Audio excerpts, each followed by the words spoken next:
1. Turn off the radio.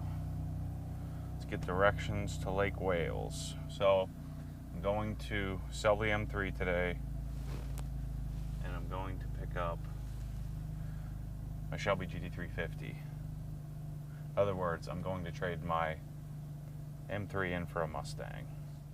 Got the title on the back seat, and we're off. So I'm sport. It's been a while since I've had adjustment capability of the suspension.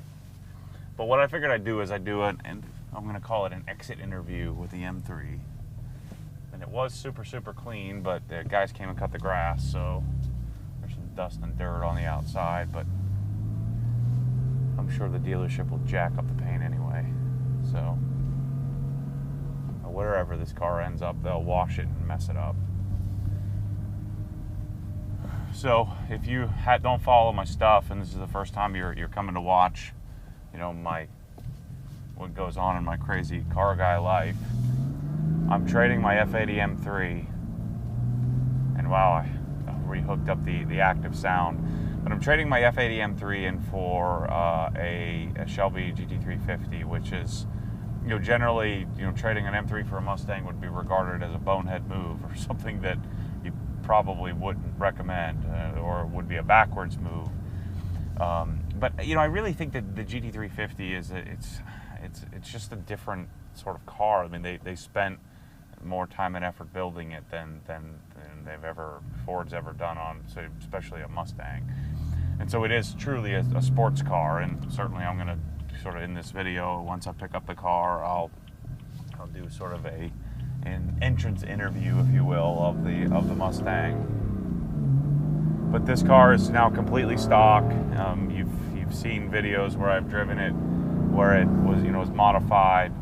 It's certainly a lot quieter. I mean, the exhaust note is, you can't even hear it, especially with the active sound that's being pumped through the speakers, which I hate. I had it disconnected, but I wanted to reconnect the car and have it stock. I wanted to have it so that the dealership got the car as it comes from the factory. So the alignment's dialed in, new rear tires, everything, factory wheels, factory everything.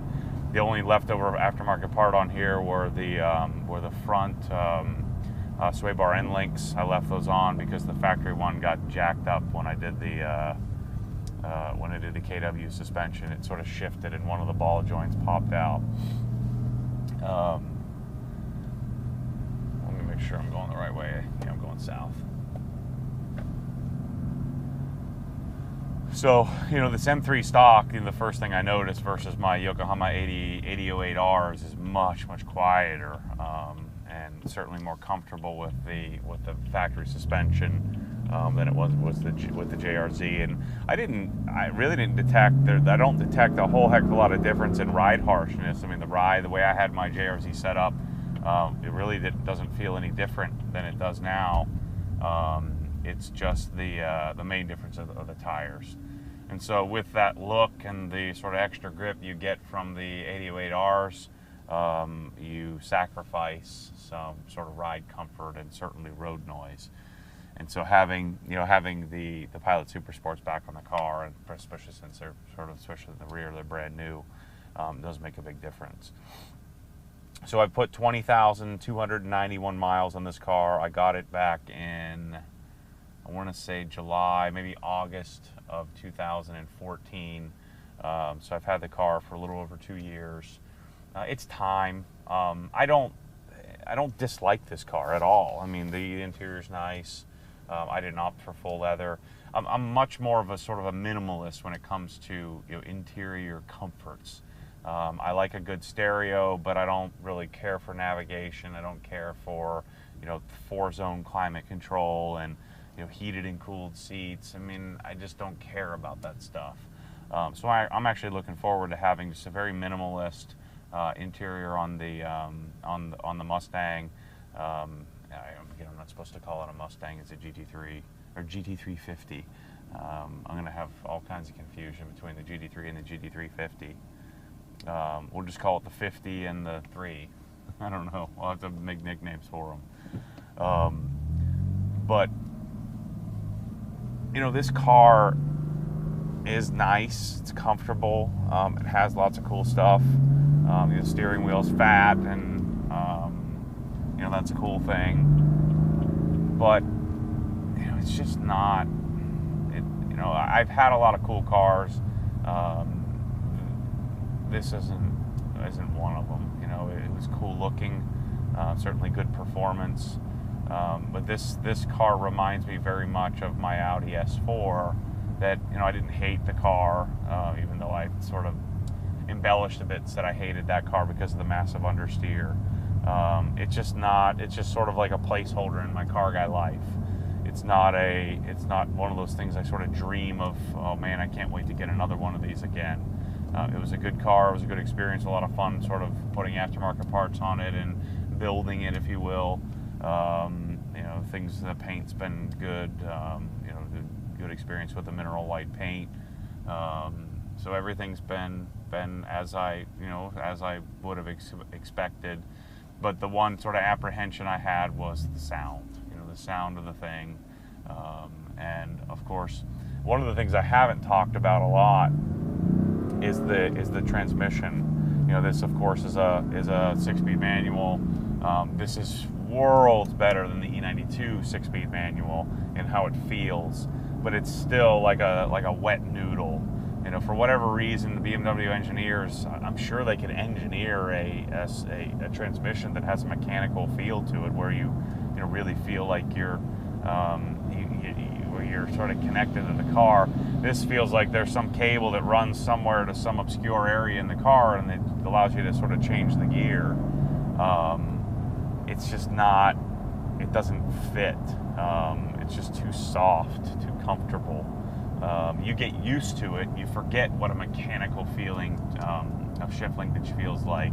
But that's the thing I'm probably, other than the sound, most excited about on the GT350 is that it has the Tremec 6-speed manual transmission, which is very mechanical.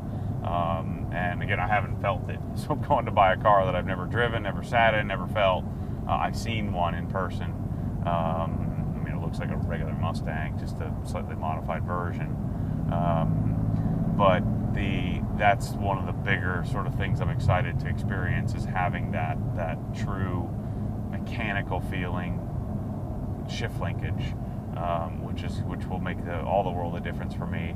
I've read about the pedal being soft. The pedal's pretty soft in this too. I have never had any complaints about the pedal. I haven't adjusted the spring, the clutch spring. The only thing I did was put a clutch stop in here. And so the clutch travel isn't as long. The other thing I'm going to have to get used to again, because my last two manual transmission cars, the Carrera S and this, have had auto rev match. So I'm going to have to learn how to rev match on my own again, which I'm excited to do. I can't heel toe to save my life, but so the big issues I have with this car are the sound. Gosh, the goofy active sound is just terrible. So whatever you do, disconnect that crap. I don't know why it took me so long to get off my rear and get back there and disconnect it. It takes like a minute and a half to do it. So I think for the first 10,000 miles I had the active sound on. So whether you have a factory exhaust or not, disconnect the valves and get rid of the goofy active sound. It's just driving in the left lane. Oh shoot, I have to remember I don't have a radar detector hooked up.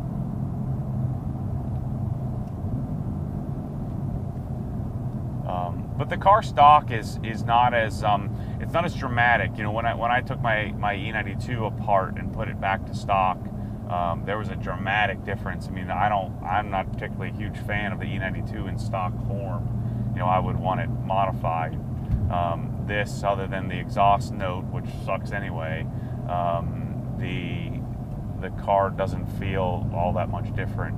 The suspension, the exhaust, the tune, the things that I had on my previous car, on my E92, and when I drove it to the Porsche dealership to trade it in, one, I had apprehension doing that. Now I don't have any apprehension at all. Even if I don't like the Shelby, I don't care, because I'm not going to buy another one of these anytime soon. Hopefully I don't have to eat those words. But there was such a drastic difference between what the car felt like the way I had it set up between and factory and stock. So, you know, part of it probably were, you know, the wheels were a lot heavier, and that the E92, even the competition package wheels were cast, so they were, you know, 24, 25 pounds. These are 21 pounds. Of course, I've carbon ceramics on this, so there's no sort of difference in brakes or anything. So the difference between this stock and this modified, other than the horsepower, of course, with the tune, with the Stage 2 tune, I can't even imagine sort of taking off a, you know, JB4 on a, you know, on an aggressive map and then putting it back to stock. The car would feel a lot different, but this thing, you know, it just feels the same. You know, that I'm just not sad. You know, I sold all the parts rather quickly. The only thing I have left, I have a couple of cosmetic parts and the suspension left to sell. I haven't even sort of, I've taken pictures of it. I've got it all boxed up. I've just got to put some for sale ads up. But this sort of transition to a new car is it's just time. It just makes sense. But we'll see. I'm not afraid to admit a mistake. I mean, I screw up all the time. So, you know, those of you who are saying, oh, you know, you're an idiot, or you only have, you know, I'd give you a year. Well, that's a year of doing something different and sort of experiencing and evolving my sort of, I guess you could say, my car guy sensibility, you know, crafting who I am as a car guy. And I don't think that's a bad thing. You know, especially if I don't get destroyed. You know, I don't want to buy a car and sell it for $10,000, but this move is sort of lateral, in my opinion. You know, the interesting thing for me in the GT350, I'm almost certain I'm going to love the drivetrain. I know I'm going to love the interior because I don't care about interiors. As long as it's not Corvette bad, I don't. And again, Corvette isn't that bad. I mean, it's the same quality as the GT350. It's just, for whatever reason, the way it's laid out just doesn't work for me. It just looks weird, and looks really cheap. Interior's not my thing. I don't like cleaning them. I don't like taking care of them. I want the interior to just sort of not be there. You know, even though I spend all my time in the car, for whatever reason, my bag is the exterior. And so as long as the interior isn't so bad and doesn't turn me off, I don't really care. So it was very important to me that I got the Recaros and got the cloth interior, because for whatever reason, Mustang in their infinite wisdom, or the Ford dealers in their infinite wisdom, decided to order 3/4 of the car with the goofy leather seats. I don't know why you'd do that, but maybe they're more comfortable, I guess. But I guess dealers feel like most people want leather. Well, if they had a leather Alcantara option, I'd probably choose that, but with the better seats. Anyway, and this car is dialed and clean, and I haven't dialed in the interior. It's time for me to do sort of a leather care treatment. Starting to get a little shine to some of the seats, so I was going to do a sort of a full leather treatment, but as much as I hate doing interiors, I'm kind of glad I don't have to do it. And then the Mustang doesn't have any leather, so I don't have to worry about it.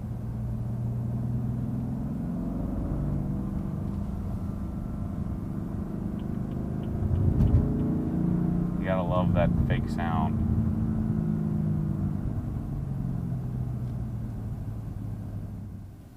For whatever reason, over the years, I've sort of just gotten used to. I don't typically take the car, put it in neutral, and let off the clutch. I've always just sort of held the clutch in, and I know some of you guys sort of freaked out about how you're going to ruin the throwout bearing. Well, okay, if that happens, I'll just replace it. I've never had an issue with that. I think that's one of those things that there's driving a car in a vacuum, and there's driving a car in the real world. And in the real world, you know, textbook-wise, you should probably let off the clutch, but I that's just sort of what I've taught myself to do. The other thing I've always done, and I probably learned this from my Hondas or my Civic Si. I had an ITR, an Integra Type R shift linkage on it, and for whatever reason, it seemed to go much better into first gear if I went from second to first. And I think some older cars, in order to sort of align the synchros, you're always better off going from second to first. So every time I come to a stop, I put the car in second gear and then enter first. It tends to get rid of that click or that clunk that is sort of there to protect you from, over revving the car or money shifting into first gear instead of third, which in most cars would be really hard to do. But that's just always been my procedure, my process. So anyway, the M3 to GT350, the interesting thing is to see, you go on the Mustang 6G forum and then the Shelby GT350 forum. It's not your typical American car crowd, probably because of the cost of the car, but it's a lot of Porsche and BMW and traditional sort of German car, Corvette, former Corvette owners, or even current Corvette owners that still own the car, and just have sort of added the GT350 to the mix. It's interesting to see how many guys that are sort of true sports car guys that have bought the car. So the community's pretty good, thus far. And I think a lot of the world, like it's amazing how many videos are on YouTube about that car, and how many, every single reviewer seems to want to get on board at reviewing it, and everybody loves it. I don't base any of my opinions on that kind of stuff. I sort of set my own path, make my own decisions. But it is interesting to see how much exposure this car has. It's a sort of economical sports car. I think it's going to be a lot of fun. I'm about to find out in 67 miles. Let's see how this thing feels. I haven't really gotten on it at all. Let's see how it feels without the tune.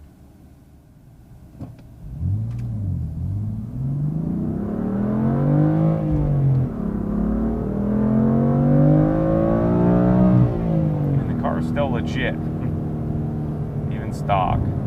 That's what's so great about this thing, is that it massive performance right out of the box. Just what we just did there. I mean, I went, 0 to 85 or something like that, and but it's just like, okay, we just did that, great. Now back to driving in sixth gear and bored out of my mind, instead of, there's no smile on my face. And it's just pure personal preference. I know, some people tend to bash cars. I think this thing is cool. And it's an M3, for gosh sakes. But there's no smile on my face. Part of it is because that I'm all hopped up. So my final thoughts on this car, sort of final conclusions. It is the sort of the first of the digital BMW, or digital M3. Twin turbo inline 6-cylinder. It is underrated, so it makes more power than rated. Is very, very tunable. The car looks fantastic. The interior is good. The seats are good. The fit and finish is good. I haven't had any weird rattles or anything like that. Even things like the factory wheels, the factory brakes are really, really great. The sound is awful. It's just, I get how some people can like it or grow to like it or don't mind it, but it's to me, it's just so odd and off-putting that when I do the old sort of come off a throttle, it just gives me this crack. I call it the fart dump. It's just not not good. It's so frustrating because there's so many other good turbo cars that sound great. I mean, a 488. I mean, now we're comparing a car that's 8 times the cost, but the 488, the McLarens, the GTRs of the world, even the older Supras or single turbo 2JZ or Evo or STI or the Boxer. I mean, there's so many great sounding turbos. This is like the only one that just sounds terrible, and that is the biggest reason, combined with the fun factor. It just isn't exciting, and I don't know how to explain it. I walk out of the car, I'm like, okay, I'm driving the M3 today. I shouldn't feel that way. I should feel fortunate and blessed. I just don't feel it. When I'm walking up to it, I'm looking at it, I'm like, dang, this thing must look awesome rolling down the road. But for me, that's not what it's about. I'm not about sort of showing off. I want to hide if I have the choice. But it just, it just doesn't do it for me. So I'm going to trade the car. I'm going to take you guys through the sort of the buying experience and how these guys sort of take it through the process. They told me it was okay if I brought a camera, otherwise I wasn't buying it.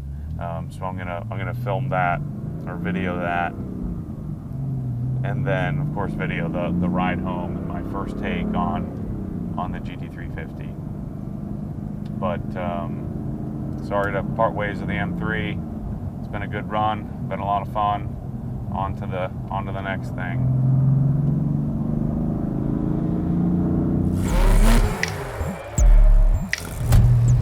Because what happens when the force pulls you back, your foot naturally comes off the gas. You have to keep your foot to the floor.